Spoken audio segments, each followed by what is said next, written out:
This podcast is a member of the Voices of Wrestling podcasting network.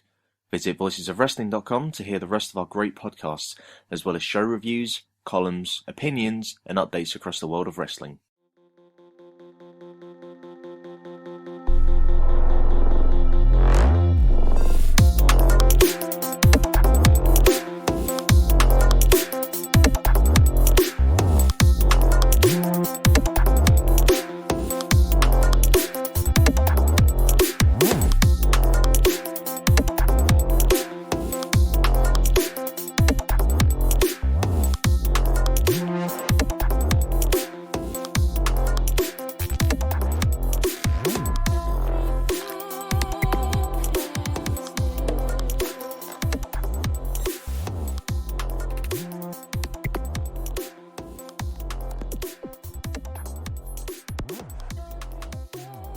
Welcome to Eurograps Express. This is the episode where we make it make sense. We take that name and we reclaim it, we make it real. I'm really conscious that for the last couple of weeks that all I've been doing is talking about English wrestling, and I've called my podcast Eurograps Express. So I think it's high time we actually went to Europe, and we're going to spend the entirety of this episode in Germany talking about wXw 16 Carat Gold weekend. I think that's really appropriate, not only because the podcast is called Eurograps Express, but 16 Carat Gold is a really significant point in the calendar, or at least it has been in previous years. Obviously, with the pandemic and everything else, it's dropped off. But it felt like when 16 Carat Gold happened, you would open Twitter, and if you were in that British and Irish circle, you would see everybody going over there to celebrate wrestling. It wasn't so much about what happened in the ring. It was more about everybody going together as fans and enjoying what was there and enjoying being together and being friends. And I mean, I'm not particularly part of that. I'm between having crippling social anxiety and a career in education. I can't just get the train over to, or the bus or the whatever, or the plane over to Germany. But it almost felt like we were part of it just by looking at it on Twitter. It was fantastic, and it's great to see it back. Germany is a country that I absolutely love, and I've only ever been there once. I've been for a week. I went to Berlin once about 5 years ago, and I loved it. It was a really last minute thing. I didn't really expect to be going, and it was one of those when you've got some time off work and you're having a bit of a tough time. And my wife said to me, well, we really need to book somewhere. We need to go away.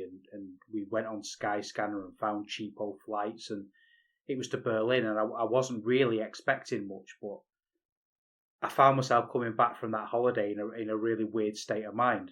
I've been to lots of cities in Europe, and I'd come back from places like Paris and Barcelona and Dublin. And I'd feel like I had a fantastic time. And, it was a whirlwind of culture and food and drinking and stuff in my fat face and getting to, just spending time with my wife and having a great time.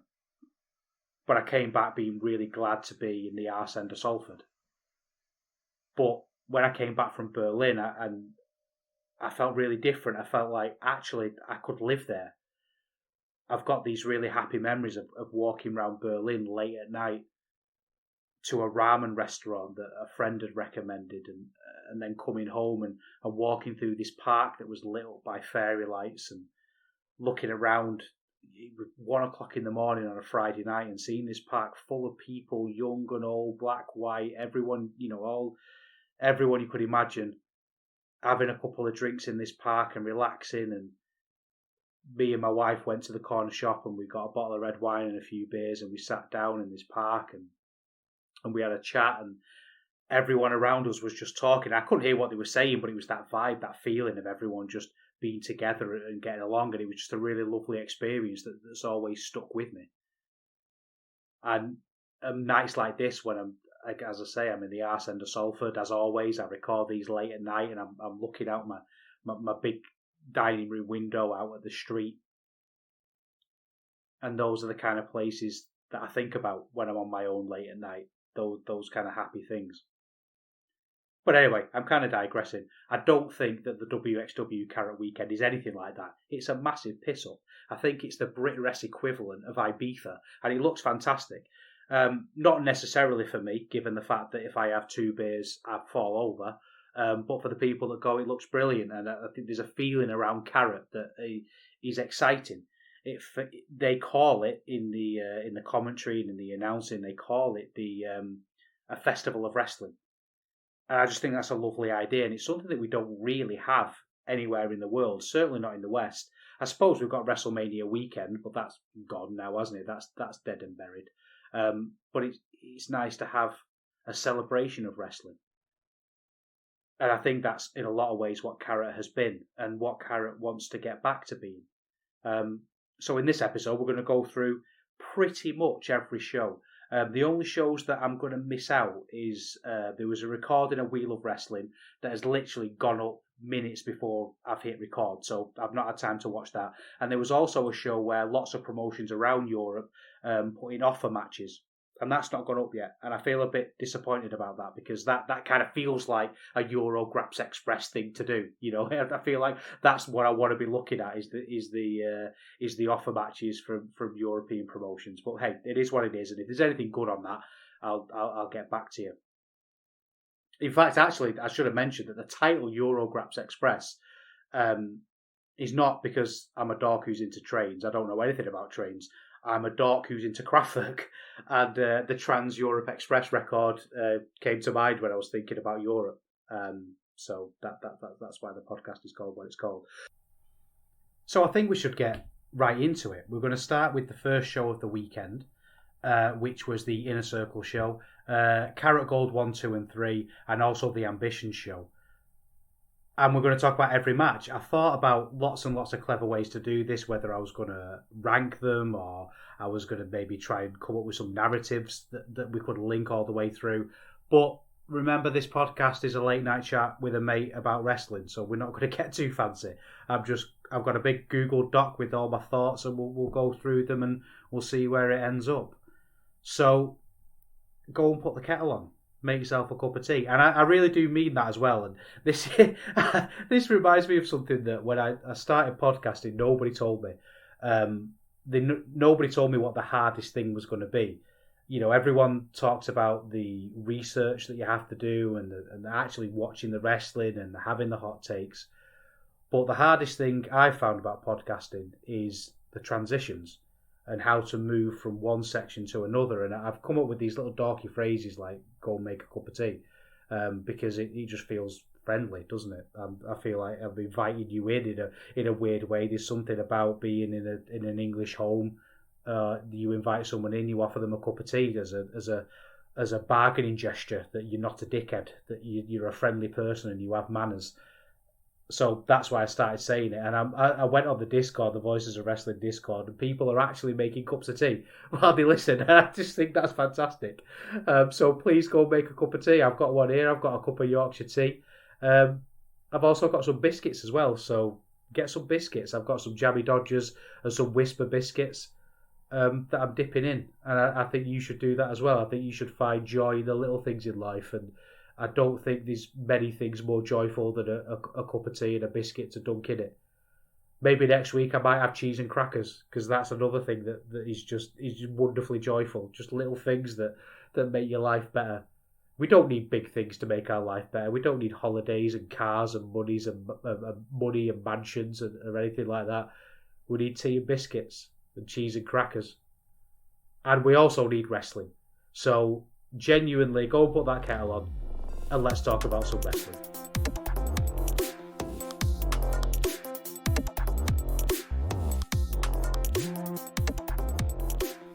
So before we get into the tournament proper, we had a little show, Inner Circle, in the wXw Training Centre for the real hardcore fans. You know, anyone there was a proper nutter who just had to see more wrestling. They'd gone to a weekend of wrestling and they just needed more wrestling than they could possibly tolerate.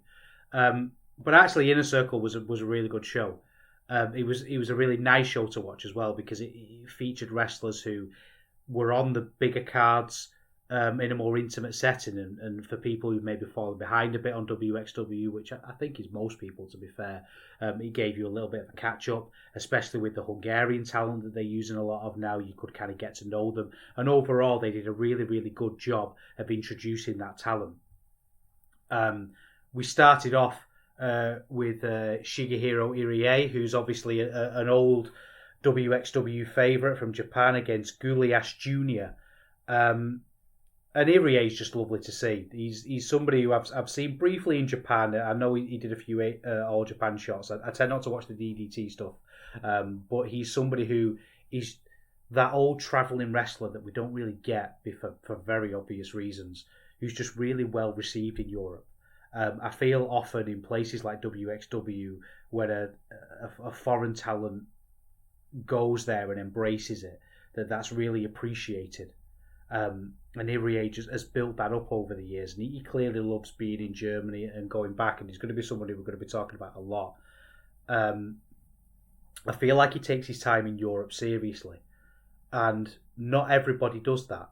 A lot of travelling talent kind of treat Europe as a bit of a joke, and they go through the motions, but Irie never does. I go up and down on him, to be honest with you. I don't know if I think he's a particularly great wrestler. I think he's fine. I think he has one match that he seems to deliver variations on, but I don't believe that's intentional. I think he goes out and gives us a lot of effort, and we're going to see that later on, especially as he works his way through the tournament. He was wrestling Goulias Jr., the bull of the village, who's a big lad from Hungary. And Goulias is a guy who I've seen a little bit in wXw. He's been going and essentially losing quite a lot. And this was just a match of two big lads hitting each other with sentons and shoulder blocks, and I think it's just entertaining, isn't it? You know, I really question wrestling fans who don't want to see two big lads battering each other. Goulias is really good. He's good now. I think he could be a lot better. He does that armpit thing that the Nasty Boys used to do, where he shoves his armpit in his opponent's face, and I just feel that's a little bit unnecessary for him, really. It's not particularly original. It's not entertaining for me. I am famously a grump, though. I feel like Goulias is still at the scripted part of his career. He's clearly charismatic and competent, but he just needs something, and I think that something is confidence in a lot of ways, just to be able to relax into the ring. It's not gimmick. He's got great swinging suplexes, and I think he needs to lean into that a little bit more, rather than the shoving his armpit into people's faces. Because when they were locking hands and smashing it shoulder to shoulder, the sound and the noise was brilliant. It was that hoss fight that we don't really see as much as I want to, and I'm seeing, skin slap onto skin. And I think he's got a real talent there. The ending of this was a bit suspicious. Irie got a little bit close to the ropes on the pin, but this was a great opener to a weekend. We had a beloved star. It was a big banger match and with high energy, and we saw some classic moves. No one reinvented the wheel. It was just two big lads hitting each other, and I thought that was a really, really great way to start the match. Then we had a tag match. We had Golden Boy Santos and Vaughn Vertigo against Norman Harras and Sebastian Suave. Or Suave, they kept saying on the commentary, but he's from Canada, so I thought it would be Suave, but who knows. Santos is from Portugal. The Canadian team here were really gimmicky. I sort of get that thing with people like Sebastian Suave. He's doing the old keep it back, holding wrestlers back and trying to stop fights. And just generally being pretty annoying in the ring. And he said clever lines like, "My mum was going to watch this." And I'm seeing this kind of heel routine a lot. He's from the Mad Kurt school of wrestling. And I get it. I do understand what they're going for. I should want to see him punched and beaten up.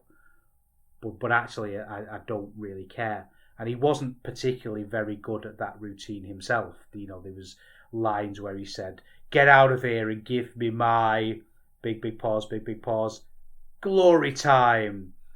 And I thought, well, you've completely fluffed that line. And wrestling is very much a live entertainment medium. And if you're fluffing lines, maybe you shouldn't do it. Golden Boy Santos had a lot of fire, brought the match to life, but it really made me think about comedy wrestling, this match. And is comedy wrestling actually funny? I don't really know. I often find that if I'm live and I'm watching matches with comedy elements, I'm much more forgiving of it. I feel like sometimes I need that in a show. But, if things are really serious for a lot of the time, it can become quite dragging. But actually, comedy wrestling, it doesn't. It feels like you're seeing the same jokes over and over again, and it's just one of those things. I thought Vertigo was brilliant here. Von Vertigo, he had some excellent strikes, and he really reminded me of 1-2-3 Kid. I don't mean X-Pac, I mean 1-2-3 Kid. And I think that's a fantastic influence that we don't often see. Next up on the show, we had Aussie versus Ava Everett. Ava's from Smash Wrestling, which they seem to be using quite a lot of Smash Wrestling talent. Aussie is from Budapest. She's another one of the Hungarian wrestlers, and she had a really great look about her. She came out screaming. She was actually quite scary. And then Ava was really patronising to her. She was just straight out of the 80s. She had a chain in her pants, which I'm not sure is good for wrestling. I'm not sure from a health and safety perspective we want that, but she looked fantastic, and she had this great throwback look, this kind of Lita era look, which I thought was really, really cool. Aussie was I thought was okay, and I came on here ready to bury her. I remember, not bury her as such. I'm not really that sort of critic, but she had an okay sunset flip, but she had a terrible spear. Lots of wrestlers have terrible spears, and I came on ready to talk about that. But then I found out that she's had a handful of matches. And for somebody so early in their career, I thought she was incredibly impressive. Everett wins because she's got a title shot, and that. But Aussie was actually treated, I think, really well here. She was treated appropriately. I think it's difficult sometimes in these situations to get that balance right, and I think they did. Ava got the win, and it felt like a win. It felt like it mattered. It felt like it wasn't just a squash. It's something that anyone could have done. It felt important, and I thought that was really cool. Then we had Endakara against Fuminori Abe. Endakara, the circus assassin, small guy, but absolutely terrifying. I've talked before on the show about wrestlers being intimidating, and I think we assume a lot of that comes from size, but I really don't think it does. I think it comes from how you carry yourself, and Endakara has just got this intimidating air about him that really works.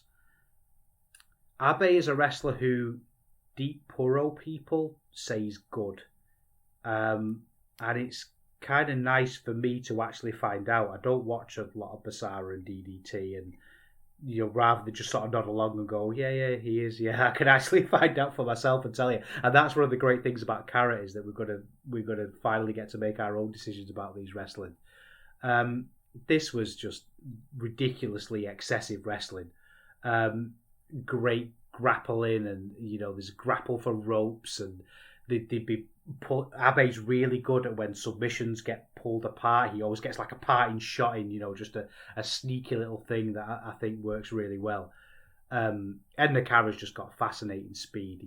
He's not on the same level as an Abe. I feel like he's one of those that's a step behind, but he's got that speed that's really interesting. And he was really smartly booked. We were just given a lesson here on what Abe can do. We're going to talk about that in much more detail later. But Abe was really impressive. A little bit much with the comedy at the time, but he's good. He kind of flirts with breaking the rules. He's pushing the rules rather than breaking them, and I think that's a really key part of being a heel. I think a good heel doesn't just cheat; they push the rules. They find out the limits of them. They let you know that they could cheat at any second, and I think that's really important. Then we had Ace Romero against Dennis Cash Dulnig. This match started with a dance-off. It started with a dance-off. And as soon as that dance-off started, I just absolutely switched off. And I feel like sometimes the wrestling crowd is their own worst enemy. We had one of my most hated things in wrestling, and I'm going to talk about a few of them now in this show, but that thing when a wrestler's about to get into the ring and everybody goes, "Ooh," and then cheers when they get in the ring. I don't get why. I don't understand why that's funny. And I know sometimes on this show I come across like such a grumpy bastard and such an old man. I just do not understand why that is funny. They were trying on each other's shirts and the crowd are going mad and I've got my phone out and I'm looking on Element Games for model trees for my wargaming. Like that's the point I was at.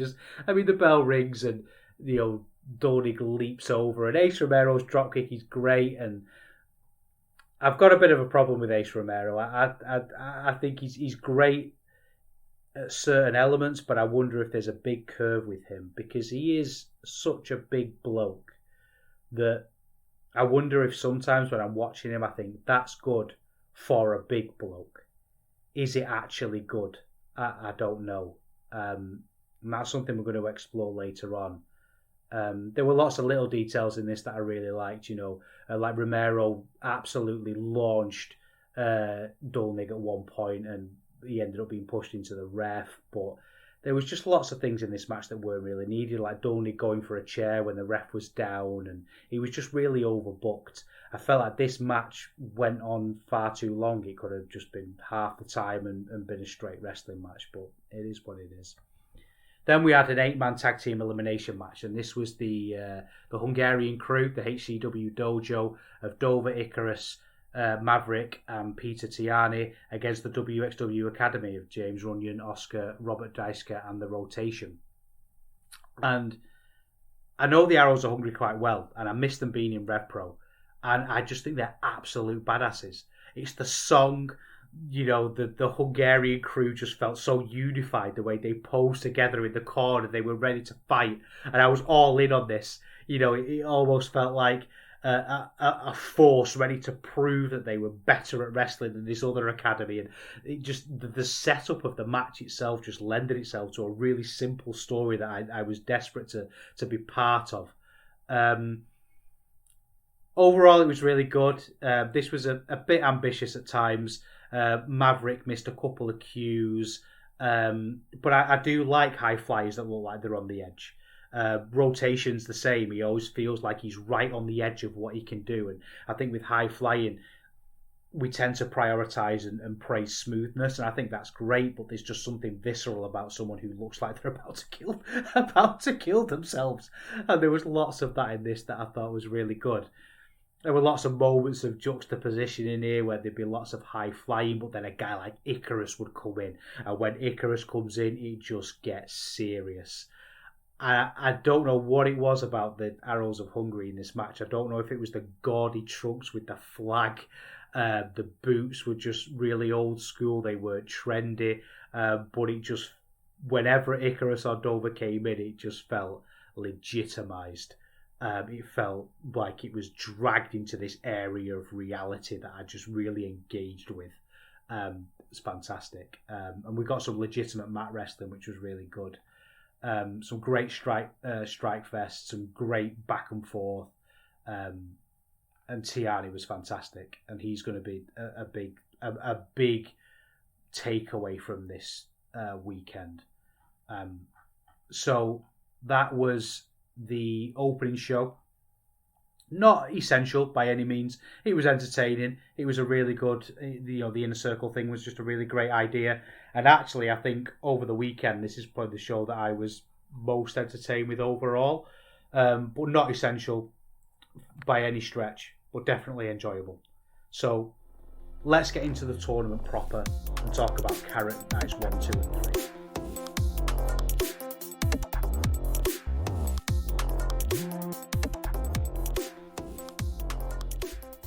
I bloody love a tournament. It's one of my favourite events in wrestling, just any kind of tournament. I think it's because it automatically has that thing that I've talked about before about really, really simple foundations. I think there's lots and lots of ways you can push wrestling as an art form, lots of ways you can really, really do exciting things, but I like the foundations to be simple, and there's nothing more simple or straightforward than a tournament. If you win, you go through. If you lose, you're out. remember when I first started really getting into wrestling and following wrestling, so not just grabbing random tapes or going to car boot sales with my dad and digging through finding old events. One of the first tapes I bought with money that I wanted that was a latest event was Survivor Series 98, the Deadly Games tournament. And it's rubbish, isn't it? Like, I went back and watched it when the network came out. It's absolutely pants, but I think right from the start, it was always about these tournaments because it feels exciting to have these brackets and to wonder what's going to happen and make predictions. And I suppose as you get older as well, for that smarky side of you to work out what you do. When every year when they send round the G1 pick'ems or the New Japan Cup pick'ems that Chris Samsa does or Voices of Wrestling does, you think, well, what would I do? How would I? And I remember looking at those G1s, and I'd always get them wrong every time. I'd submit a pick'em, and I'd get them absolutely insanely off base, like just completely bonkers. And it allows people like us to have a look at booking decisions and evaluate what we would have done versus what a great booker would do. The start of this was fantastic. They marched everyone down to the ring. They all had their matching T-shirts, and it felt legitimate. It felt like an opening ceremony to something. And the crowd were red hot right from the start. I mean, the crowd were red hot all weekend, but this really felt fresh. It felt good. They were reading out all the names, and I was on board. And we went straight into the first round matches, and it was Coach Dreisker against Fuminori Abe. Abe, I was thinking a lot about him from watching the Inner Circle show, and this, my problem with Abe was kind of exasperated in this match. I do think he's really good. I'm not he's not somebody that I don't want to see. He doesn't annoy me or anything like that, but I just find he really dances on the silly. I don't know what side of the fence he falls on, because for me, when wrestling gets too silly and too stupid, it turns me off a bit. And he really dances on that line of being too much. There were moments in this match where he would jump over the ref because the ref was on his hands and knees, and he'd use that as a springboard. But it just, why would the ref be in that position for so long? He just didn't. He was sort of doing a pinfall, and he stayed in that position. He just seemed like a weird thing to do. There was a bit where he was breaking out of a submission to do a rope break, but instead of grabbing the rope with his hands, he bit it with his mouth. But his hands were free. He wasn't tied. The submission had nothing to do with his hands. He could have just touched it with his hands. I feel like that's my problem with Abe sometimes. It's like he thinks of cool things to do. He thinks of cool spots, but there's no real explanation to them. There's no, why would you do that? I don't think he sold that well. The Dreisker bomb absolutely knocked Abe out for the pin, and he barely sold it. He barely did anything. Afterwards, he just kind of stood up. But, I enjoy the kicks. I enjoy the fact that he's a massive prick. And when the hits came, he can back off with kind of a mardy look on his face and sell them, which is really good.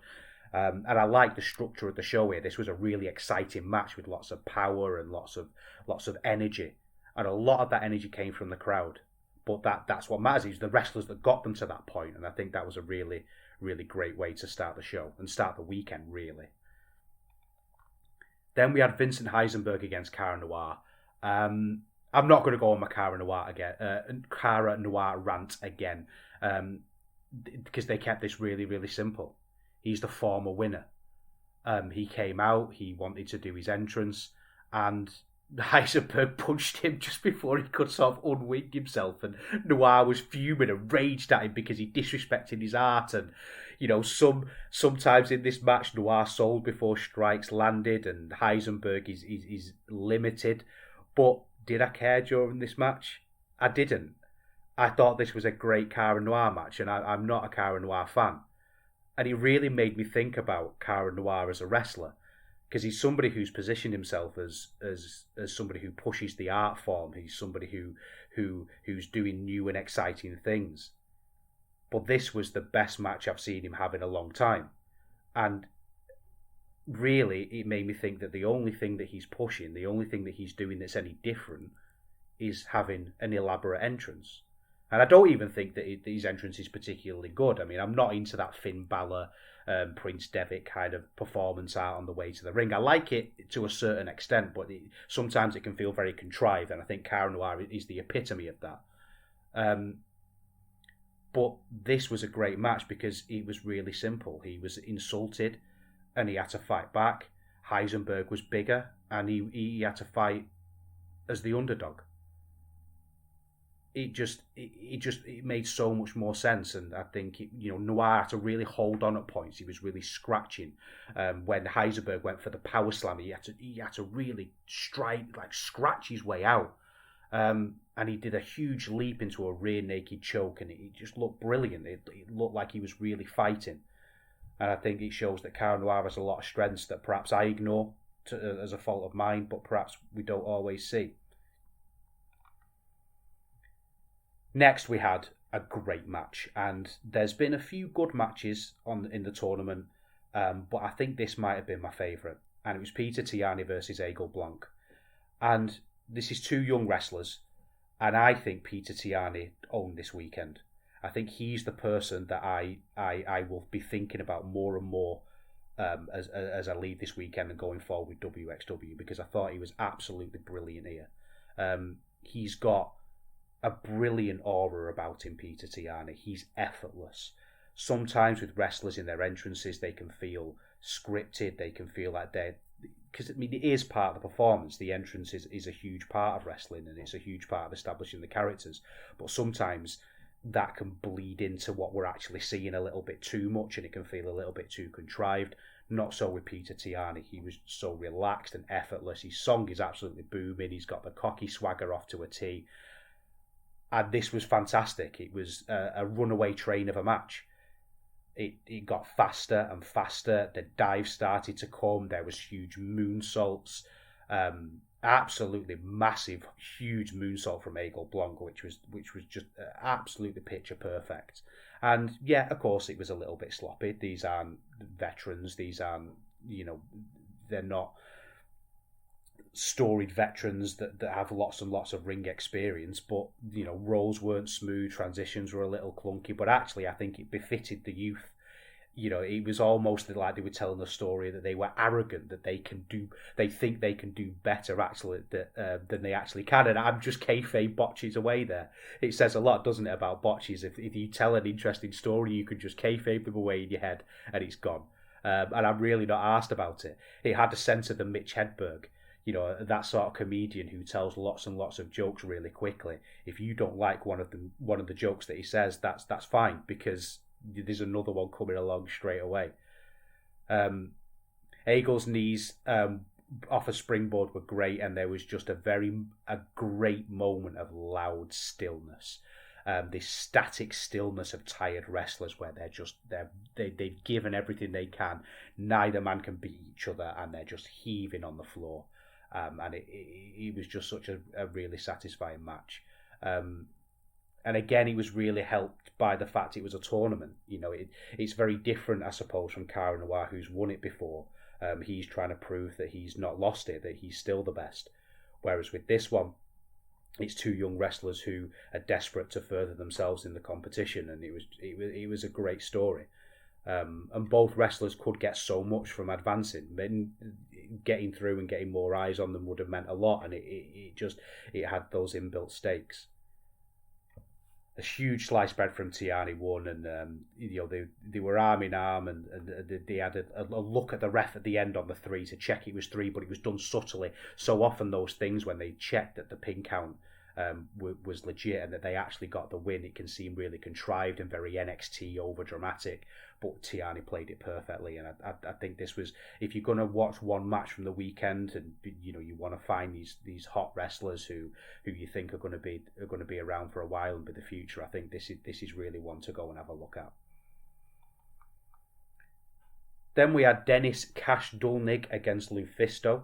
Lufisto isn't retired, it seems, which is good. I like Lufisto. I think there was talk of Lufisto on the Discord Slack, and I think she's somebody who is really influential in very specific areas. I know she's done a lot for the Canadian independent scene, and she's a mainstay really in wXw, and she feels like she's a really significant person to wXw, and that was leaned into here by everybody apart from Dennis Cash Dulnig, who told this story that he was insulted that he was in the ring with a woman.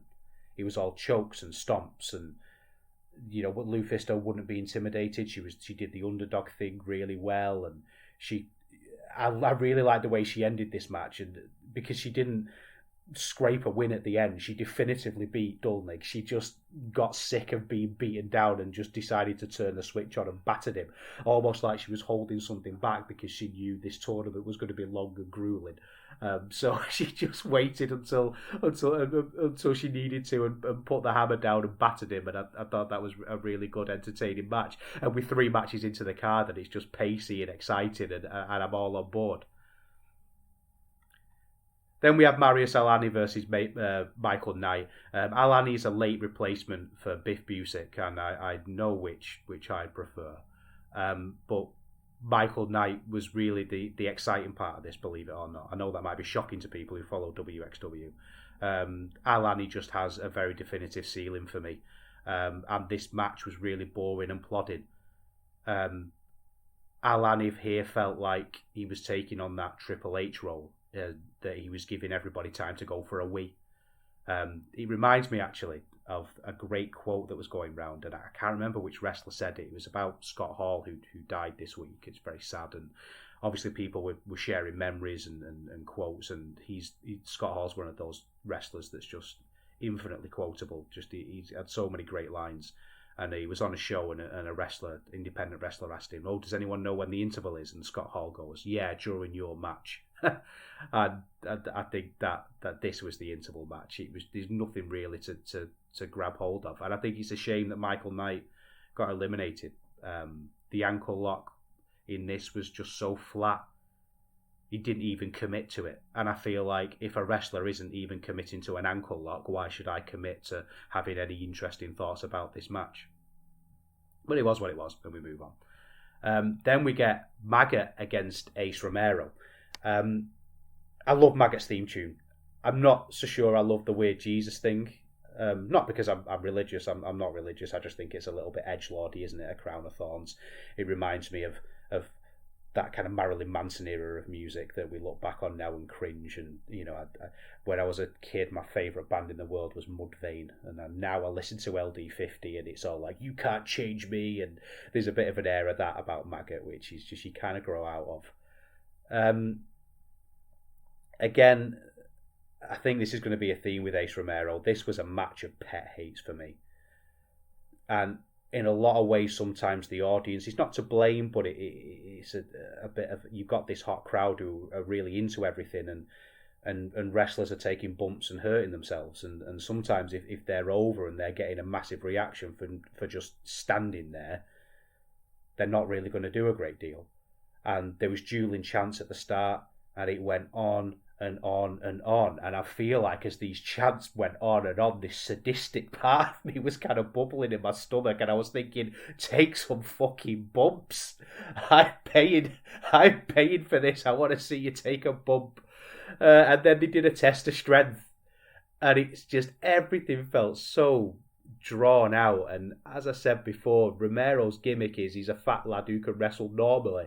And it started to fall apart because I wasn't seeing a great deal of wrestling. I think sometimes if you're going to do a squash, just do a squash. There's nothing wrong with having short matches. If you're going to drag things out, I mean, this was a 3-hour show. It could have been 2 hours, 20 minutes.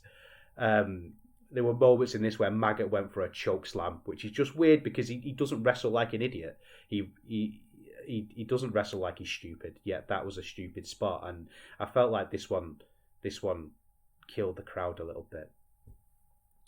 Then we had Senza Volto versus Irie, and this is a tricky one because Senza Volto's a big deal, and he's on a bit of a run, but Irie's the big import, and what do you do? And again, that for the viewer and who, like us, that sort of quote unquote intelligentsia who's watching with that niggle of booking in the back of your mind, it gave us stuff to chew on. This went straight to violence. A little bit slower than I expected, though, and that was kind of surprising. Volta did his dodging around the ropes things and did all these unreasonably complicated dancing on top and he's great. It's always entertaining to see. They told this really interesting story that Volta was just too fast. He was too clever. He annoyed Irie. Irie could always hit that big bomb, but Volta was just that step ahead. It was a little bit soulless. I think having 2 rubbish matches in a row kind of killed the crowd a little bit, and the speed was a bit too slow. I don't know if that makes any sense. I know that might sound absolutely ridiculous, but it plodded a little bit. It felt like it was one of those matches where Volta was in control for a bit, and then Irie was in control for a bit. But then there was a huge change. The fight and the from Volta was just unbelievable. There were moments where Irie thought he might have won it, and he just couldn't put him away. There was a 619 through the corner, which was amazing. There was a big sidewalk slam that got me, and it was a little bit intangible at the start. Again, the best way I can think to describe it was slow in its speed. And I know that sounds absolutely insane, but I felt like it needed something to bring the crowd back to life, and they needed that time to work each other out. And it reminds me of that Lance Storm quote that I think about a lot when he was asked about how do wrestlers who don't speak the same language, they don't have any shared way of communicating, how do they wrestle? How do you call things? And his answer was, they just wrestle. And I found that absolutely fascinating, and I felt maybe that's what it was here. They needed just a little bit of time to work each other out. And it was a shame that it was bookended by Flab, because they're 2 great wrestlers and they could clearly work really well. And I feel like there's a better match here. Volta sold so well, the scratching, standing over Irie and slapping him, not knowing what to do, not knowing how to finish it. That's what both men really portrayed in this match, is that they didn't know how to finish it. That's just brilliant. But Irie goes through, and we're going to see all these people later on. We're going to see Volta again. Then we got Bobby Guns against Jonathan Gresham. And the presentation here was really good. It was presented as a technical battle. You had the best in Germany against the best in the world, which is just a perfect story. And you can tell what sort of wrestler someone is when they wipe their feet on the apron, and Guns did that. He was genuine. He felt like he was respectful of the situation. He was subtle, but he was ready. It felt like he walked to the ring like he had 1,000 things on his mind, and all of them were holds. And obviously Gresham feels like the epitome of this style at the minute. I don't think he is. I think it's still Zack Sabre Jr. by a long way, but Gresham's really built this ROH title up to be a challenge, and he just comes across like this stocky whirlwind. They leaned into that story brilliantly throughout the match. They were circling each other before the bell. They were ready, and it felt like stakes were put on stakes were put on stakes. There were scissor headlocks and struggles from Gresham. It never felt like, sometimes I've been critical of Gresham in that his grappling sometimes feels cooperative. It feels like he's just doing grappling, but actually this was buttery smooth. He still maintained that practiced, well-oiled feel, but it did feel like a struggle. The pacing was excellent. It built and built. It was back and forth all the way, and it really could have been anyone's. And Gresham kept returning to an arm over and over again, and Guns sold it perfectly. The panic on his face, he nearly got caught in a pin, and it's amazing when these matches are done well, how small things can feel so eventful. There was a Hurricanrana at one point that just felt like a massive moment, because it was a sudden change of pace. It felt like it was desperate almost, because the technical stuff maybe wasn't working, so they go for the easy thing. Guns at some points, I think, was just a little bit of a step behind. He felt like he was gassed at one point. Maybe he's still smoking a bit too much, but he just wasn't really on the same level as Gresham. There were moments where he would try and do a bridge and he struggled with it, and you think, well, did it really need the bridge? So it really became a war of conditioning. And again, when it's great wrestling, you can kayfabe it away. I feel like there were moments with this where there were just some spots that were coming through. We talked in the last episode about how some spots are really becoming cliched now, and I think one of them is where you set a wrestler up and do some kind of run off the ropes. It highlights the unreality of what we're seeing, I think. But you can't always argue with someone being booted in the chest. It strikes me as funny how, ironically, how Gresham's pure rules stuff, and this wasn't pure rules, but it was in that style. It strikes me as funny how his pure rules stuff always ends up in strikes. It always ends up moving away from the technical stuff. It's almost like he's desperate for this technical stuff to work, but it never really does for him. Almost like this, he wants to put across a style of wrestling that every night he's admitting doesn't really work, and it's not that successful. But maybe that's a conversation for later on in the episode. I love the handshake at the end. We're going to talk a lot about how they finish matches this weekend, and this is how I want it to be done. So if you watch this match, there's a lovely, masculine, stoic handshake at the end. Gresham went through, Guns, he put those feelings back into his gut like a man does, and he moved on, and they shook each other's hand. And it really suited the character of the match and the story that they told. Overall, this was I thought, a brilliant show. I really did enjoy it. It was there's no match of the year contender on here. I really like the Volta match. I really like the Volto match. Sorry, not Volta. Don't worry, he wasn't there. He doesn't even exist anymore, does he? Who is he? I don't even know. He's a memory. He's a ghost sitting on the back seat of a car that you sometimes see in the rearview mirror. We're past him. I really liked the Volto match. I thought the Peter Tiani match was fantastic, and it was a really easy watch. There were things. It was sort of everything was 3 3/4, 3.5, apart from a couple of matches that were a bit flat. But what a great start! What a fantastic start to the weekend. The next show is Shoot Style. So let's load those guns, do some pew-pews, go and make another cup of tea if you need it, and we'll be back to talk about Ambition 13.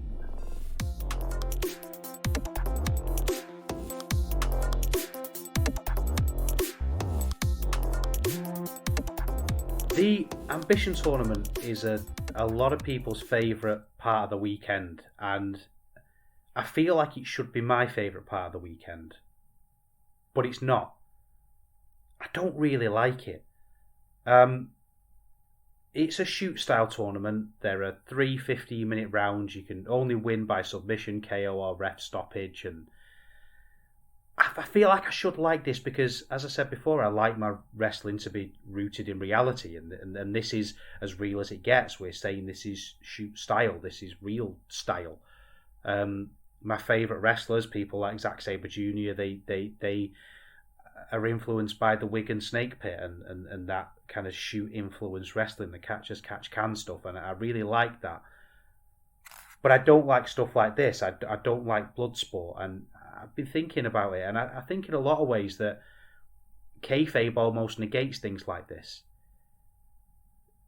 It almost seems hyper real. It's not real, it's hyper real. It's an odd reality to these sorts of things that I don't think really works.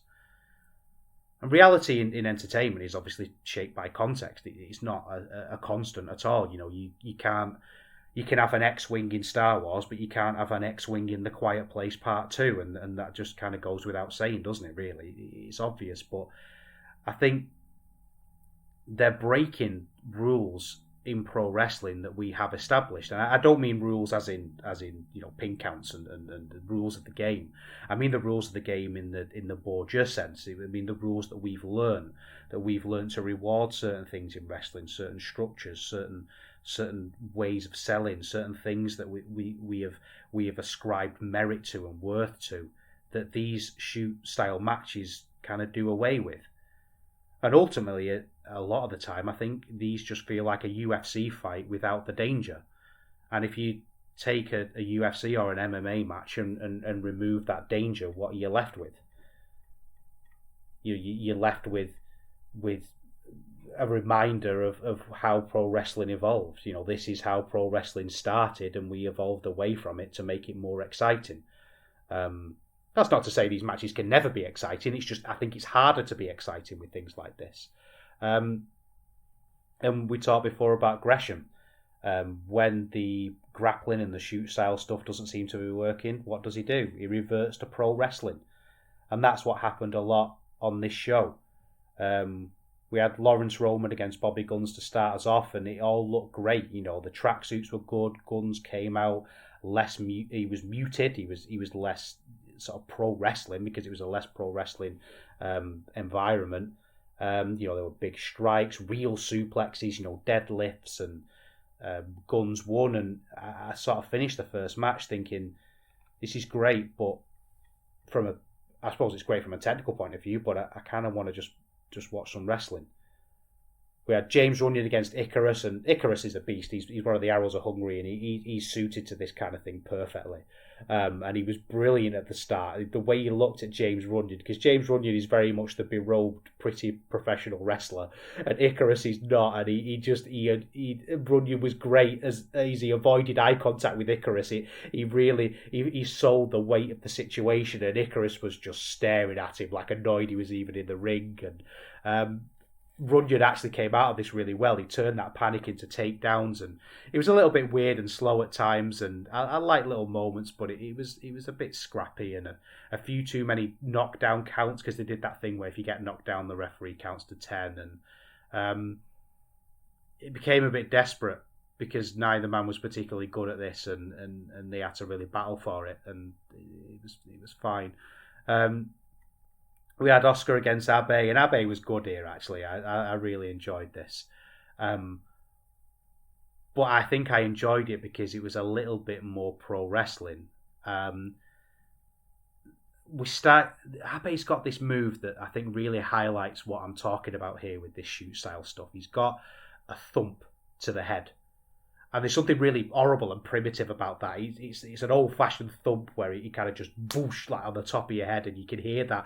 It's almost like a hollow, thick sound. You know the sound I mean, that of a banged head that just must tickle some primitive part of your brain that hears that sound and hears horrendous injury. And Abe does that a lot. But I feel like, in a way, that highlights the hyper reality that I'm talking about, because that punch was real, but it was also clearly pulled. He's not really giving him a full force punch to the head. But then later on in matches and elsewhere in sort of the pro wrestling rules, we do full force forearms. So on the one hand, we're almost highlighting the fact that most of our moves aren't designed to be the most powerful moves. Yet we accept them as participants in kayfabe. We accept them as being incredibly powerful. Yet we're being shown and demonstrated here that they're not. And I think that's really the crux of what I'm saying, is that kayfabe, often by silly workers, by people who scream about who's laced boots and who hasn't, they seem to think that kayfabe is something that is done to people, that we are worked. And we are worked often, and it's great to be worked. I love being worked. But the vast majority of the time, there's got to be a bit of acceptance from us. We've got to accept that what we're seeing is real. We just have to make ourselves believe that, and without that, wrestling wouldn't really exist. And I think that this kind of style makes that acceptance a little bit more difficult. We had Enda Kara versus Shigehiro Irie, and again, this was one of the better matches on the show because it was pro wrestling. We had the Robinson special style kick from Kara, which was great. I like the fact that Enda made a mistake and went for a takedown, and that's what led him to losing. You know, I like the fact he lost because he made a mistake. That's the kind of reality I want, I think, in my wrestling. I think there's a longer conversation of just how much reality do we need in wrestling, and I think it's that kind of thing, almost that emotional reality that we need. Then we had the next generation fight, Golden Boy Santos against Peter Tiani. Golden Boy Santos getting annoyed was really good here. He got frustrated with Tiani, but the problem is, on a show like this, everyone's essentially doing the same thing at this point. This actually, ironically, felt like it had higher stakes than the tournament matches, because it felt like, again, young wrestlers fighting to get attention. The size difference looked weird again. There's a point to the reality here that in a UFC match, you fight against people who are a similar size to you, and here they broke that rule, there was chop fests, which were good, but chop fests are pure pro wrestling, so why not just do pro wrestling? Now, I mentioned before about the handshake with the Gresham match and the Gresham's Guns match, and there's a lot on this show about how they end matches. A lot of things wound me up, and I think this was the epitome of this. Tiani really leaned into the arrogance with this one. He was smirking. He was really beating Santos. But at the end, we had to have like the cuddling and the raising each other's hands, and I don't know. I just don't. Again, thinking about reality, does that break the reality of it a little bit? Are we just? We're supposed to hate each other in this. We're supposed to be really trying to hurt each other, and do people who've really tried to hurt each other then cuddle and raise each other's hands and go, when you have a real fight, do you say, oh well, I lost, but I put on a great show? Is that? And maybe I don't notice that as much in actual wrestling, but I do notice it more in shoot style, because you're asking me to accept that it's real, but you're asking me to accept that it's real in very particular ways and not real in others, and it jars with me. And all of this is a little bit intangible. I know I'm not probably being as articulate as I could be, because I don't really know why I feel like this way myself. It's just something that I've been thinking about, and something that was really brought to mind during this match. During this whole show, really. By the time Icarus and Bobby Guns came out for the semi-final, I was done. I think the men grappled, they fell to the floor, and my eyes wandered to the Oathmark rulebook. I'm getting into rank and flank miniatures games, and I want to build my army. And I ended up just thinking about that, really. I did like the stalemate here, but again, slaps and things, it just felt really pro wrestling. We had Abe against Irie. Again, the thump to the head thing was here again. There were lots of horrible headshots, but there was also shoots. There was also shoot style wrestling mixed with the pro wrestling in a really weird way. They'd shush the crowd so you could hear the thump. And how often do you see a real MMA fight where the crowd get hushed so we can hear it? It's just odd. It's just jarring to me. I know I'm repeating myself. I just don't know if it was if it works for me anymore. We had Fast Time Mudu against Jonathan Gresham. Again, it's really weird with Mudu. It carries on this theme of saying one thing and doing the other. And Mudu did a great promo where he's like, I live martial arts. And there's just something really dorky and exciting about someone saying they live for martial arts. But then when the match started, he didn't actually do much in the way of martial arts. There were lots of, again, lads going for grapples and realising later on that they needed to do something that was a bit more pro wrestling, because this almost bordered on AMSR at some points. The crowd were quiet. There was an ambient hum. And I found myself wondering how long the rounds were. I think they were 15 minutes, and I just found myself thinking, are they 15 minutes? I can't quite remember. Gresham had to forfeit the match here because he got his dick kicked, and the battered dick means a no contest, and Mudu felt bad because it was an accident, but Gresham shook his hand, and he didn't blame him for breaking his dick, which was nice. It happens to the best of us. We get our dick broken sometimes, and whoever breaks your dick, you've just got to shake their hand and move on and accept. If you're gonna get in the shoot style ambition ring, you put your dick at risk. I was done at this point. It reminded me. I had that feeling. You remember when the Undertaker started wearing MMA gloves, and it just felt really dorky. When you hear these stories of the Undertaker and he calls his friends the Bow Street Crew, and he says, yeah, I'd have been a great MMA guy, and you read those stories. It reminded me of that story from Brian Pillman, Senior, the late Brian Pillman, and he said about how the Undertaker was always really insecure because he was a basketball player and everyone else was a football player, and that led to some really kind of toxic masculine behaviour. And I don't know why that whenever anyone does this kind of shoot wrestling, I don't think Gresham or anyone displays any display of toxic masculinity, but he's got that kind of dorky feeling that has, and sometimes it really lands with me, and sometimes it really doesn't, and this didn't. So we're at Abe against Guns in the final, and Guns went for a handshake, but Abe slapped him, and we were telling stories. And yes, we got ground grappling and neck holds and thumps to the head. And it was what it was.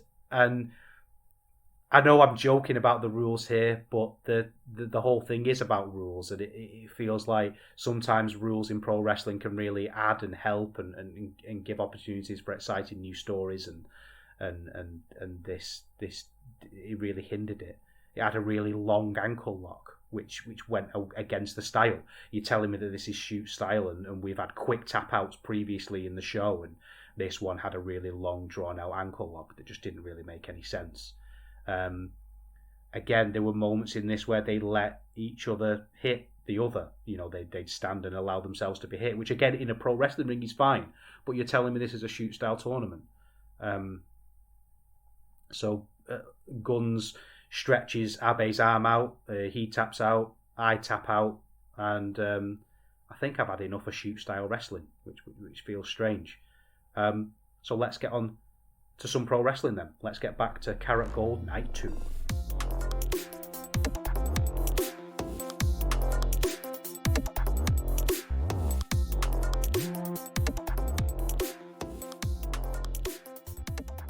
So we're on to Night 2, and this is a bit of a mixed show, this one, because it's the first half is tournament matches, and then we've just got some big championship matches, as is usually tradition on Night 2. And this is when it started to plateau a little bit the weekend. The first show, Carat Gold Night 1, I thought was really exciting. There were lots of really good matches, but this was similar in the sense that everything was pretty much of the same quality, but that quality was just ever so slightly lower. We had Hector Invictus out against Irie to start with. Alani was injured in his match, and Invictus was the replacement. And I tell you what, a lot of people are talking about Regal and how much Regal loves a good pin, a good strong pin. And I think he would hate Hector Invictus because his pins were rubbish. For the opening match, it felt a bit flat, and it's weird to say that because the crowd were really, really loud and noisy and really clearly really into it on a level, but not really in that genuine level. It felt like they were into the whole situation rather than the match, which Irie sensed and got them back on board with a massive cannonball off the apron, which is great. This was mainly just sloppy, lots of miscommunication and just not that good. There was some good desperation at the end, but big bombs from Irie, and his moves and his offense is always really interesting, but not really much to report. Then we had Peter Tiani, the man of the tournament, against Jonathan Gresham, and this was a completely split crowd, which I really liked. Gresham sold that really well. He looked Tiani up and down as the young kid, like he was sizing him up and working out whether he was a threat. And just Gresham's got a great look, like a quick look to the side when he realizes that the crowd are on Tiani's side. Again, this is that pacing that we talked about before, about getting faster and faster and faster, and eventually, Gresham just had the crowd eating out of his hand, and that was a moment that I really liked because it felt like the veterans saw it as a challenge, that everyone was chanting for Tiani, and he wanted to get the crowd on his side. And when he did that pose he does with his leg out, kind of the squat with his leg and lifts his arms up, the crowd were eating out of his hand, and it was a veteran story told really, really well. And it was, again, just that really simple thing of Tiani played Gresham's game to start with. He played the grapple game and he couldn't keep up with him. There was a really weird moment in this when Tiani sold a kick that never happened. I think he was maybe trying to sell the forearm, because it was when he kind of ran the ropes and bent over double like he was going to shit himself and sold that. It was like he sold a stomachache, which I thought was a little mistake, but like I say, he's a young wrestler. But it was that Batista flat back bump weird. That is what it is. He went on, and then there was topes and cross bodies, and again the Gresham thing of he starts off with a grappling, but it gets exciting when he starts to pick up the pace and do some pro wrestling. And I started to think about this technical wrestling, and it reminded me in a way, perhaps because we were in Germany, but of the German purity laws with beer. I was reading a thing about the German purity laws where beer can only contain certain ingredients and be brewed in a certain way. and that's great. Simple beer is often really good, but a lot of German brewers find it holds them back, because a lot of people want to see that your beer adheres to the purity law, because it sounds cool and it speaks to tradition. But is it actually the best way to brew beer? Not all the time, and it feels like that here a little bit sometimes with shoot style, that you have to be a Zack Sabre Jr. to really pull it off. Gresham's snuck a cover and his cheer was great afterwards. It was like he snuck it. It was almost like he was relieved. And that sold the tournament, I think, and it sold his opponent, because, like I say, this was Gresham's match. Tierney never really felt like winning, and it wasn't appropriate for him to feel like he was going to win, I don't think. But I think Gresham's put him over just in that little way. That being relieved that he won, I thought was really good. Then we had Maggot against Lufisto. Let's have a moment actually for Maggot's theme, because Maggot's theme is brilliant. It's like a C60 slide guitar thing, and it's really good. I don't know if I came round to the gimmick in this match. I think it's just the right side of blasphemous. I don't know if I came round a little bit. Lufisto again was good here. She played the scratcher really well, and she was great at telling the story of feeling like she had something to prove. That mix of being the veteran, but being in the position that she's in as a woman in the tournament, and really wanting to be dominant, and she played that really well, and she was really easy to get behind. When Maggot yelled "fuck you" in her face, she just swept him off his feet. So she did like the Mortal Kombat down heavy kick and booted him in his face, which was great. Maggot took control and it got really boring. We got a fight back, but it was too late, and there were too many moments in this that really bordered on that Randy Orton rest hold style of match. There were lots of really slow front face locks, and I think. Again, like I said before, with the Ace Romero match, there's not a requirement for this show to be 3 hours 20 minutes. It can be 3 hours. It can be 2 hours if it's good. I don't really think anybody cares. But it felt like they were dragging things out a little bit, and it wasn't like they were resting to then go really hard and do something really interesting later on. It just felt like they grabbed a hold, and we've kind of moved on from that style of wrestling, I feel. You watch an 80s match and you expect that was the style at the time, but it's not the style now, so why are we doing it? It's weird. Then we got Cara Noir against Coach Dreisker. It's a weird thing about Cara Noir's entrance, because the production of the whole show was brilliant. It looked fantastic. It looked major league. The way everyone was lit, the way everyone came out. Bobby Gunn's entrance on night one, and it was part of the way he was acting and the way he was getting into it, but it was the way it was filmed and produced and mixed. It was brilliant, and it was weird to me that Cara Noir's entrance looked shit. It looked really weird and understated, and I wonder sometimes again, do I not like Cara Noir because of what he does, or do I not like it because he's not very good at it? There was a little bit of really weird acting for him that, Dreisker, again, a lovely moment from Dreisker, wouldn't let Noir in the ring. He stood at as Noir was about to climb in and kind of pace back and forth whenever Cara Noir tried to find a spot to get in. So he turned around and he did his winged thing, Cara Noir on the outside, which was good, but then he did like a really weird sulky face that just oversold it.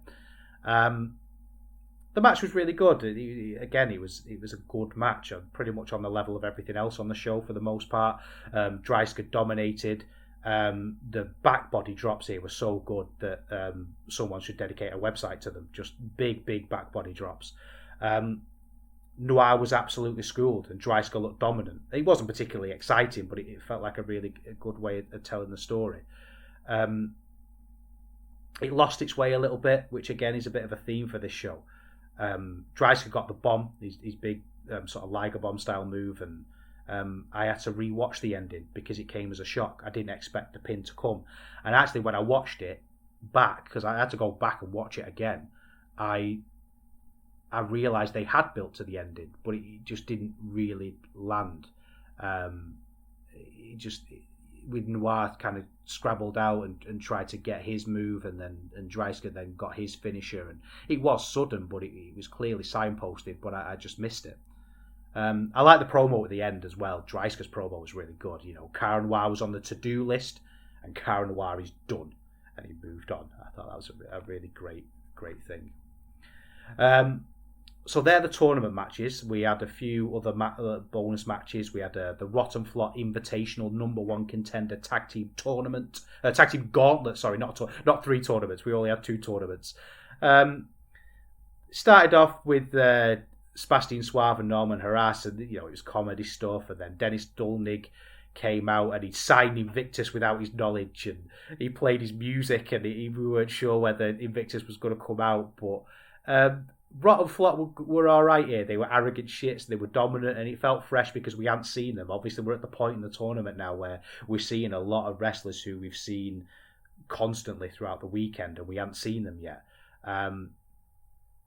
Baby Allison and Victor Heisenberg came out and were wacky. Heisenberg got himself disqualified, which was stupid. But then we got Senza Volto and Ika Blank, and they got what a great tag team. What a great tag team, and they were really good against Dolnick and Invictus, and this part of the match was great. And then Bobby Guns and Michael Knight were in next, and again the production was just so fucking good, and the chant of Bobby Guns mixed with the synthy music, and these two people who'd been eliminated from the Carat tournament and had clearly gone away and found something that they could make a new sort of fresh start, and I just got lost in this part of the match. It was so good. It was the kind of thing where you just get lost in watching it. When I'm watching for the podcast, I'm constantly typing on a Google Doc and thinking of takes, and I was watching this and I just stopped typing and I just watched these two teams wrestle, and just really enjoyed it. And I thought about how many stars can I give this match, and I don't know. It was a constellation on a dark night. I'd fuck off with stars. It wasn't part of that. There was a double Spanish fly that the wrestlers could barely do, but they could barely do it in a way that was so good because it felt dangerous, and the crowd were alive. And I just wished Guns and Knight had a match against Volto and Blanc. I just thought that would have been better. An amazing moonsault from Volto, just absolutely brilliant. And suddenly, all the overbooking nonsense that happened earlier on in the Gauntlet match was forgotten, and I just thought that was brilliant. Abdominal stretches with a boot to the face later on that I really liked. I just thought it was so good. And Knight and Guns won and are now #1 contenders. And I know obviously the tag tournament's a big deal in wXw, and these two, I loved them. I thought it was great. Then we got the Shotgun Championship. Absolute Andy's injured and he's had to give up the title, and Shotgun matches are decided by lottery, and the lottery was Ninja Mac against Ace Romero. Ninja Mac from GCW, the world's worst promotion, I believe. GCW, and I'm not really willing to take any questions on that one. I think it's self-evident that GCW is shit. We're back to the Ace Romero problem. They managed to have dueling chants at the start of this match for a good 45 minutes, which is weird because there was a 15-minute time limit on the match. And I do blame the audience now. I was nice about the audience earlier on, but this was stupid. We didn't need dual chants here. I could see the clock counting down, and the wrestlers were just looking at each other. There was a couple of big back body drops. Shout out to Ian. And Ninja was skulking on the outside afterwards, not wrestling, just sort of shouting. The crowd chanted for headlocks. Don't chant for headlocks, chant for effort, please. We don't. The headlocks are fine, but we don't need more of them. At one point, Ninja Mac hid under the ring and he snuck out the other side because he's a ninja, isn't he? And that was probably the most exciting part of it. Ninja Mac sells like an idiot. He sells like an idiot. He sells like he had no concept of pain before he entered the match. He's selling as if pain is a new concept to him every time he goes into the ring because he forgets. I didn't enjoy this match. Then we had the Tag Team Championship match. The champions Arrows of Hungary against Stephanie Mays and Fast Time Mudu. Mudu and Mays are terrifying. They're very they're children. They look like children, but they look like children who could kick the shit out of me. And I'm 35 years old, and I'm terrified by people who are much younger than me who look like they could batter me. Maybe it's an insecurity, but I mean, because most people can batter me, but I don't mind it if they're older. But the fact that these two people are younger than me, it makes me feel a little bit insecure. But people who aren't going to be battered are the Arrows are hungry. Their entrance here, and like I say, the production all the way through has been fantastic. But their entrance, the outfits were amazing. The way the camera they stood on the entrance sort of the stage where they come out, and the camera panned away perfectly, and they've got these outfits on that suggest there's a frightening Hungarian mythology that I've never heard of, but it would make me shit my pants if I read it, and they just look terrifying, and they're so cool. They absolutely rule the Arrows of Hungary. They're not the best wrestlers in the world, but I love them anyway. I don't care. This had a big match feel. Icarus played being arrogant really well. He was up against a woman, and again, that story being that he felt like it would be easy, but she battered him. She absolutely kicked him. And it, to the point that Icarus actually shit himself and tagged over him, which I thought was really good. There was a hot tag. Mays really spent most of this time getting beaten down to build to that hot tag, and Mudu came in, and he isn't very good. He's got lots of cheese, but not much chutney, and you really need the chutney sometimes. There was the crossfire, late pin interruptions, big boots. I think Mays got the pin, and she deserved to through sheer hard work here. She was the star of the match, and there was a nice bit of respect afterwards, which I hated. I felt like the match was too violent to have the love in at the end. Then we're on to another championship match.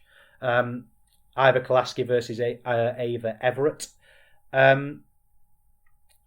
This was just nothing. I just don't really have an opinion on this match. It was Everett can lay in a choke. I know a lot of people rave about her. She's from Smash Wrestling and all the promos and things, but there was just lots of awkward mumbling conversation for lots of this match, and I was again being distracted by Zona Alpha by Osprey Games. I found myself looking away and being distracted. Ava Everett's the new champ, and that's the end of my review for that match. Then we had the big one, the wXw Unified World Wrestling Championship. Axel Tischer against Jörn Simmons, Tristan Archer, and Levaniel. Bit of a theme of the weekend here that Levaniel really came across as a star. He was really built, and I think that was really important. He's got this thing going on between Levaniel and Archer, where Archer is clearly jealous of his youth, and that's a nice little wrinkle. I thought Tisha's character here was brilliant. He was almost promising to police the match. He was saying that there's all this stuff going on and all these arguments, but I want a proper match, and I'm going to make sure there's a clean, fair match. And it was a really championship kind of promo, which was really good. Axel Tisha came out like a badass. And do there's something in this that during the entrances that I really appreciated, is that the commentary knew when to be quiet. They knew when to stop and just let that little moments breathe. Like, they had lots of heart-shaped balloons for Levaniel, and they let him have this moment where he came out and looked like a star. I really like Levaniel. I like the fact that he's a little bit of a prick. I like the fact that he's not a pure blue eye, and he feels like we can really get behind him. My issue with this match is the same that I have with every multi-man match, is that wrestlers work other wrestlers while others take turns. And again, there's a bit of a hyper reality to this sort of thing. We see wrestlers will get a punch to the face, and then they'll lie on the floor for 5 minutes, and you think, well, you're going to take 15 of those punches in a minute and be fine and carry on wrestling. And I find it hard to kayfabe that. I find it, like earlier was saying about botches, I could forgive them because in my head I can just explain them away and then they're gone, but I can't explain that away. The effort was there throughout this, but there was just lots of very contrived, pre-planned spots. Kind of wanted Archer and Levaniel to just have a match and settle the feud that way. I'll be fair though, it was swift. There were lots of believable pin attempts. There was multiple moments where I felt like it could have ended. lots of moments like Simmons had an absolutely mental frog splash that I thought was really good, and Archer ended up getting the win. And it's a shame, isn't it? It's four ways. And never good, but we've got 4 new champions, so it shows lots of moving pieces for wXw, and I think this shows that it'd be a great time to jump on. So that was the end of night 2. A little bit of a 3-star special show, but it's all leading to the final. It's all leading to where we're going to go with the semi-finals and the finals. So let's see how it ended up, and let's see if they can save the weekend.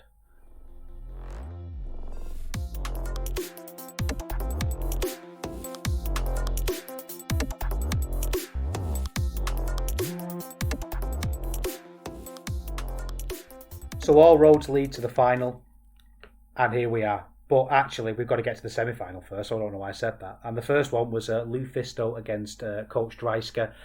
And this was really, much the same as everything else on the show. It was 3 stars. There was clearly a little bit of a story there that was interesting. There was 2 bruisers facing up against each other, but it kind of had the same story that we'd seen from Lufisto all the way through. That her opponent underestimated her and she has to prove herself, and she did do that. I mean, she's mad over Lufisto, and she could get a simple story out of failed fight backs, and there was a little bit more brutality from Dreisker here than we'd seen previously in the tournament, but it was really just a match as much as anything. But it was very definitive for Dreisker at the end, which I think was important going into the finals. It was almost a reverse of that first Lufisto match where she just put her opponent away. Yes, it wasn't easy. She had to scrap for it, but in the end, it was one person fell off, and here it was Lufisto who fell off, and Dreisker was able to put her away. Then we had Gresham versus Irie, and I really felt like this should have opened. I think this was huge bombs from the get-go. Gresham did some really weird grappling in this one. Again, this should be a show for when technical wrestling goes too far, because Gresham went too far here. He did like a weird foot lock. He just put both his feet on Irie's feet, and that meant he couldn't be lifted up, even though Irie had hold of his hand. And that was, to me, that's even worse than the Paradise Lock. But Irie was probably Gresham's best opponent because he didn't really try and grapple. He was all power with big shoulder blocks, and Gresham was technical in his responses. It wasn't. There's often that thing with technical wrestling as well, where the opponent tries to be technical in return, which always seems really silly because you're against a technical specialist. But they didn't do that. I thought that was really good. Gresham was flying forearms all over the place, and there was a great one where he delivered a couple of flying forearms, and then on the third one, Irie caught him and dropped him in a Samoan drop, which was fantastic. And there was lots of great exchanges in this, like speed grappling ended by big clotheslines, and it made me think why we've not had more of that previously. And I thought this was a really good match. I think that lots of great kickouts. Strange ending. I liked it though. Gresham got a figure 4 and kind of stood up, which meant that Irie was pinned. It was almost like he was forced to remain in that pin position because of the pain he was in, and I thought that was a really weird way to finish a match. I really liked that. We had another drawn-out handshake. I'm sick of handshakes at the end of matches. I don't know if I'll calm down on this one, but Irie was crying and he was upset and he didn't want to shake Gresham's hand, but Gresham said, "No, you're going to shake my hand," and then they shut. Just fucking get out the ring, go away. Then it was non-tournament action. Ava Everett against Baby Allison. New champ Ava Everett came out and did an annoying promo. It's just screamed heel. I am a heel to me. I know a lot of people rave about Ava Everett's promos, and it didn't really do that much for me. This is one of those matches where you end up worrying about your Klarna account. Your mind wanders to other life admin. You think, if I fall asleep in an hour, what time can I get up and still feel like I've had a lie-in? It just wasn't particularly anything of note, really. It was fine. Allison wins, and Eva Kolaski comes out, and we have another row. We're probably going to get a freeway, aren't we? And it was Kardar against Danish Cash Dulnig. Dolnik was really shocked when Noir unwinged, and I don't really know why, because that's Noir's whole thing. That's his best thing. He does the unwinging thing. Actually, I thought Noir was good at the start of this. He was smarmy and arrogant, and I think he played that off really well. But it just really soon descended into creepy faces.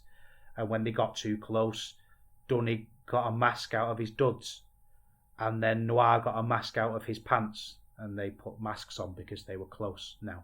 But they were close. I mean, answers on a postcard for that one. I don't understand. There were lots of toe holds in this. It was very toe-based. I mean, it was decent enough. It was forced at times. It was just a bit heightened where it shouldn't have been. And I don't know. The ending was Noir became dead weight and he collapsed before a kick. Dolnik went for a kick, but he passed out. And he ended up using that to trick him. At the end, he pretended to be woozy and to be. It's just stupid, this match. I wasn't into it. It made me question the structure of the shows, actually. I kind of wondered if maybe this could have been a dark match. I don't really feel like I needed to see it. Then it was the Shotgun Championship. It was Ninja Mac, our new champion, versus Maggot, versus the Rotation, versus Endakara. Ninja Mac was an idiot here again. He got his block knocked off quite a few times. Endakara received the most powerful move in wrestling, which is the punch to start a three-way. That meant he had to, a four-way in this case, which meant he had to sit around on the outside. Again, Ninja Mac was Ninja Mac. He's GCW fan build of a good wrestler, isn't he? He's what GCW fans think he's good, and he's not. He's shit. He's rubbish. There was lots of speed in this, lots of high-flying. And actually, do you know what? I'm going to take that back. Ninja Mac was actually quite good at this. When he started doing the high-flying, he was actually good. And you just think, well, why didn't you do that more often? And then Ninja Mac, I mean, he did a jump off the balcony. And when I say he did a jump off the balcony, you might be imagining like the Budokan one or the one from Progress, the Manchester show. This balcony was higher than those. It was insane. This was like a Shane McMahon level bump. And look, I'm calling him shit and I'm saying he was rubbish. And I've got to take that back when somebody does something like that because he's just absolutely phenomenal. Maggot got the pin in this and he got a really genuine pop. That's infectious. So I thought that was really good. Another exhibition match, Tisha against Abe. Tisha sold the loss really well. Like there was just something in his entrance, like behind his eyes. He was annoyed that he wasn't in the decision, I think, and he lost his title even though he didn't really lose the match. He didn't win, but he didn't lose either. And I think Tisha, there was an air about that there to him. This was decent enough, but it was a gentleman's three. Tisha got his arm worked and he sold it. He sold the arm and submissions were moved in too quickly and it was just a little bit boring. It was impressive to see Tisha do this thing where he was in an armbar, but he picked Abe up and squatted with him on his shoulders. But it was a bit of an Yngwie Malmsteen solo, this one. It was technically impressive, but only an idiot would think it was great. Slapfest was decent, but I think I was tired at this point. And I was done. And we had this one. We didn't just have handshakes. We had handshakes, bows, and cuddles. Then we had a tag team match, 3 versus 3 Lucha Libre rules. We had Senza Volto, Eagle Blanc, Ace Romero against Icarus Dover and Peter Tiani. And this should have been good, shouldn't it? This should have been really good. And it started off really good. There was lots of jumping around, lots of exciting moves, people doing cool shit. And people doing cool shit is cool. What's not cool is dancing. And I don't care if this makes me seem grumpy because I don't like it. They had a massive dance-off. Icarus and Volta started it. And as soon as they started dancing, to me, this match was immediately a dud. Immediately a dud. I mean, they started playing music and it was rubbish. The crowd liked it. The crowd were wrong to like it. I said I like Arrows of Hungary. I said I thought they were great. Now I don't, based on this match. I've gone on their cage match and I've rated them a 0. When the wrestling started again, I was pacing around my garden, surrounded by my own ripped up shirt that I'd ripped off in a rage. Not really. I can ignore this. I still like all the people in this match, or most of them, but I just think, no, not for me. Then we got to the finals, and this really needed to be good. I think it really needed to be good because since the end of night 1, we've just had a lot of 3 stars. There was not much was really bad over the weekend. There were a couple of bits that I didn't like, and the dancing I've just spoken about, and a few matches didn't land. But overall, everything was good. But I felt like we needed a great match. We needed this final to be something special. And I'm starting to wonder maybe if Gresham just does have a bit of a ceiling. I've always liked Gresham, and because he's been on a European tour, I've watched more of him in close kind of proximity. I'm seeing more of his matches more regularly, and I don't know if he's got a ceiling. Dreisker was good here. He went straight to the corner. He did big punches. He did the Dreisker bomb early, which I thought was really good. We were straight into the action. Gresham then told the story of desperately trying to recover, and it was a dominant performance from Dreisker, and we've seen Dreisker be dominant before and end up winning. But I feel sometimes with Gresham, you see the cogs moving. I can see the story, but I can't really feel it. And then we ended up with bear hugs and waist locks. Again, talking about being able to see the story rather than feel it halfway through, the roster that came down and were banging on the ring, and it just felt really artificial. And there was a forearm exchange in this because we have forearm exchanges in matches, not because it warranted it. Second big Dreisker bomb got a kick out, and Gresham, to be fair, was great in the closing part of this. He was infectious. He got come on with his arms wailing everywhere, desperate for the win. Was really good, and he won the match. And Dreisker got his heat back, brother. At the end, he beat up Gresham, and he beat up Francis Caspin. He targeted his injured back. The sporting director was forced into retirement because of him. It just felt a little bit strange because minutes ago we had wrestlers surrounding the ring and cheering and congratulating Gresham, but none of them felt the need to stop this.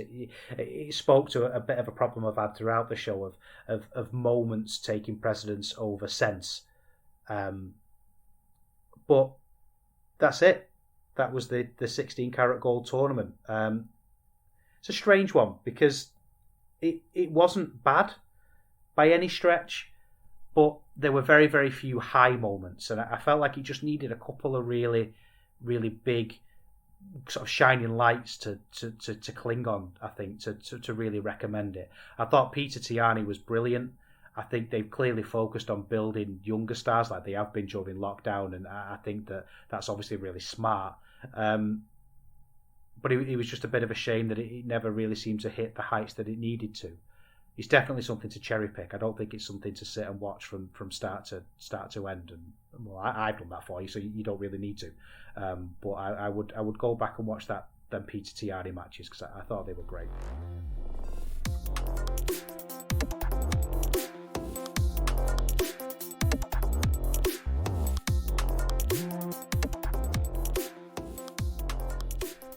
So that's it for another episode of Eurograps Express. Thank you for listening. I hope you've enjoyed it. I hope it was relaxing.